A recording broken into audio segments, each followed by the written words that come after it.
महाराष्ट्र सरकारने लाडकी बहीण योजना सुरू केली. या योजनेत महिलांना 1,500 रुपये दिले जातात. आता महायुती सरकारने या योजनेअंतर्गत 2,100 रुपये देण्याचं आश्वासन दिलं आहे. तर या संदर्भातील संपूर्ण बातमी आपण आजच्या व्हिडिओत जाणून घेणार आहोत. व्हिडिओ स्किप न करता पूर्ण बघा आणि चॅनलवर नवीन असाल तर चॅनलला सबस्क्राईब करा. लाडकी बहीण योजना या योजनेत 2 कोटींपेक्षा जास्त महिलांना लाभ घेतला आहे. मात्र यातील 30-35 लाख महिलांचे अर्ज बाद होणार असल्याचं सांगितलं जात आहे. या महिलांच्या अर्जाची पडताळणी केली जाणार आहे. तर खोटी माहिती देऊन लाभ घेणाऱ्या महिलांविरोधात EIR दाखल करण्यात येणार असल्याचा प्रस्तावही देण्यात आलेला मिळत आहे.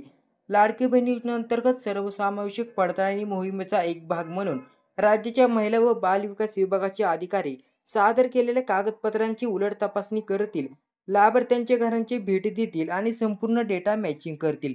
ज्यांनी चुकीच्या पद्धतीने लाभ घेतला आहे त्यांना या योजनेतून बाहेर पडण्याचा पर्याय देण्यात येणार. पण खोटी माहिती देऊन लाभ घेत असेल तर अशांवर FIR दाखल करण्याचा प्रस्ताव महिला व बाल विकास विभागाने दिला.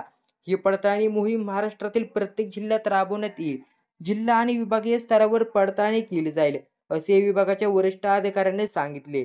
मिळालेल्या माहितीनुसार विभागाला फसव्या लाभार्थीबाबत 200हून अधिक तक्रारी प्राप्त झाल्या आहेत.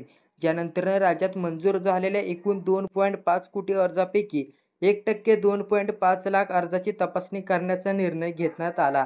हा व्यापक पडताळणीसाठी 2 ते 3 महिने लागतील अशी अपेक्षा आहे.